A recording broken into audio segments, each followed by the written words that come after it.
Hello and welcome to my new video on what is press regulation, and this is for GCSE Citizenship Studies. So my last video looked at the media and the freedom of the press. And one of the things I talked about was one of our human rights, basically the right to privacy and a family life. And I briefly talked about how that could possibly clash with press freedom. That basically the press may sometimes argue that they should be free to print things because they're in the public interest. So they may argue that a celebrity having an affair is in the public interest, whereas your next door neighbour having an affair is not in the public interest. I'm not suggesting that your next door neighbour is having an affair, but you get the gist.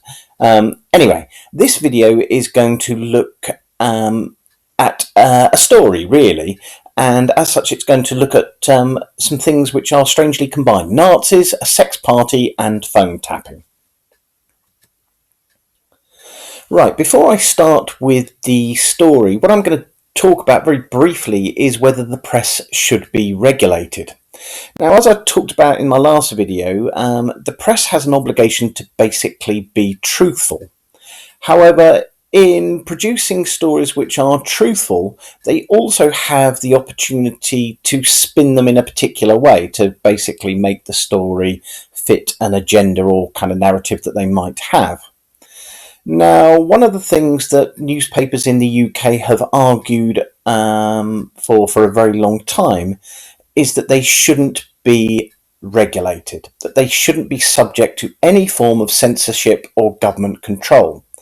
Their argument, and I think most people would agree with this, is that basically by doing that you're going down a very dangerous path which could lead to the police or the government basically hiding stories from the public. Now, British journalists would quite rightly in many respects point out that they've got a proud history of something known as investigative journalism, basically looking to uncover stories that people would rather be covered up. An example of this happened a few years ago with members of Parliament. It was basically to do with their expenses. As you can imagine, MPs are sort of self-employed, and as a result of that, they get some money basically which they can spend on things like office costs and buying photocopiers and stuff like that, stuff that you would need in a job. Now, one of the things that was discovered a few years ago was that MPs were putting in claims for all sorts of things that most of us would think were nothing to do with their job. So, for example, brand new colour TVs, or in one case, an MP was claiming for the moat of his stately home to be cleaned out. And as you can imagine, that story broke. Lots of MPs were really embarrassed by it, and since then they've had to kind of clean up their act. Okay, so let's move on to the story that I'm going to tell. And the story involves a man called Max Mosley and a newspaper called The News of the World. The News of the World is no longer published. It was basically The Sun on Sunday, which in actual fact replaced The News of the World. But in 2008, they published a story about Max Mosley being involved in a sick Nazi orgy. That's to quote the newspaper. And the story was accompanied by pictures of the party, in which it could be seen that Max Mosley was being sort of whipped and punished, if you like, by 5 women who were alleged to be prostitutes. Okay, so why was this important? Well, Max Mosley was basically the boss of Formula One motor racing at the time. Secondly, his father, Oswald Mosley, had been the leader of the British Union of Fascists during World War II. In other words, his dad had been a Nazi and in actual fact had been imprisoned during the war as a result. And Max Mosley was basically embarrassed by that. He'd spent his whole life trying to get away from that. Now, as it happened, he became a very successful businessman. In terms of the News of the World, he basically felt that they'd overstepped the mark. He felt that by calling it a Nazi orgy, that they'd associated him and what he liked to do in his sex life basically with his father and what he got up to politically. Mosley was also upset that this was a private party, and he argued that the story was not in the public interest. He basically said, look, I've been involved in these kind of, sexual practices for 45 years. What I get up to in my private life is what I get up to in my private life, and it's nothing to do with you. And he basically took the News of the World to court, and he won £60,000. The court basically agreed that the News of the World shouldn't have intruded in the way that they did. So I think the first thing to say is that £60,000 wasn't a huge amount of money. To us it seems a lot, but to a multimillionaire like Max Mosley it wasn't a great deal. But the one thing that Max Mosley felt is, one, that he'd been found to be right, and the next few things related to Max Mosley's character. He was basically very intelligent, a multimillionaire, and also quite malicious. He was quite sort of cutting and nasty at times. And he basically held a grudge against the News of the World and its owner, Rupert Murdoch. Now, Rupert Murdoch is a very powerful newspaper, TV, he owns Sky, for example. He's basically a very powerful broadcast owner, he's a billionaire, etc. And he basically owned a series of newspapers. And the News of the World had been alleged to use private investigators and illegal phone tapping techniques to hack into celebrity phones. Basically, celebrities were noticing that stories were being published in the News of the World which contained details of their private lives that only they could know. So people started to wonder how they'd got that information. At the time, they complained to an organisation called the Press Complaints Commission.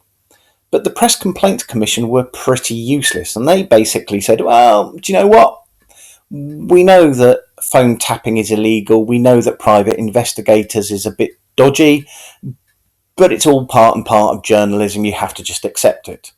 Max Mosley wasn't happy with that. So what Max Mosley did was he contacted some of the celebrities, people like Hugh Grant, and basically said, look, do you want to take the News of the World to court?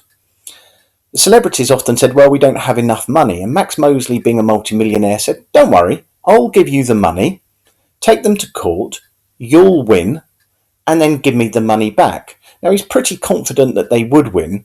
He was taking a bit of a gamble, but he was pretty confident that they would win. It was going to be fine. And that was okay. The News of the World basically paid these celebrities and gave them money outside of court, not literally outside of court, but didn't proceed to the court case because they didn't want the stories to be repeated in other bits of the media. However, it came to a stage where it was revealed that the News of the World had also hacked into the phone of a 13-year-old girl, Millie Dowler. Millie Dowler had been kidnapped on the way home from school and murdered, and she'd been murdered by a serial killer. And when people found out that they had hacked into her phone, it caused a massive outrage. Celebrities were one thing, but an innocent 13-year-old girl was another. And it basically resulted in a criminal investigation, and the News of the World was forced to close. One of the particularly bad aspects of this was that Millie Dowler's parents had phoned her phone to see if she was picking up voicemails, only to find that some of these voicemails had been deleted, and they thought she was still alive. Unknown to them, she'd been killed some time ago and her body hadn't been discovered for some months. The scandal was so huge that it basically resulted in the Prime Minister of the time, David Cameron, creating a public inquiry, and that inquiry was named after the judge who was in charge. It was called the Leveson Inquiry, and it basically found that the Press Complaints Commission was inadequate, and it led to the creation of a new body to regulate the press, and they're called the Independent Press Standards Organisation. So what should happen is that if you've got a complaint about a news story, you can complain to IPSO, they'll investigate the complaint, and they should regulate the newspapers and magazines. However, some papers haven't joined this at all, and as a result, lots and lots of people still feel that there's little control over newspapers and that they're pretty much free to do what they want and that they're still too powerful. Now, this is a bit of a difficult subject, because as you can imagine, there are lots of people who think that that's only right, that the press should be free to investigate things in the way that they do. But on the other hand, lots of people also feel that they're too powerful and that they can do what they want. I should say that in contrast, TV, radio, mobile phones and broadband, they're covered by a different organisation called Ofcom, the Office of Communications. So finally, just to wrap this up, is a kind of quick word on censorship. Now, we don't really need to look at censorship in any great detail, apart from you have to be aware of it. I guess the thing to say is that whilst democratic countries such as the UK struggle with how far the media is free to publish what it likes, countries like North Korea basically heavily censor what the public can access. For example, in North Korea, all TV and radios have to be registered with the government, and that they are only tuned in to government stations, and there's little labels which are stuck on the back of the TVs, which are fairly old technology, and they need to be checked by government officials to make sure they haven't been tampered with. If, for example, you're caught with a South Korean DVD, you can spend the next 15 years in prison. And I think when President Trump met Kim Jong-un, they represented really different ends of the scale when it comes to freedom of speech. In the USA, basically freedom of speech is a constitutional right. It's guaranteed by law, whereas in North Korea, freedom of speech simply doesn't exist. So hopefully this will help you understand a little bit about the way the press is regulated in the UK and some of the controversies surrounding it.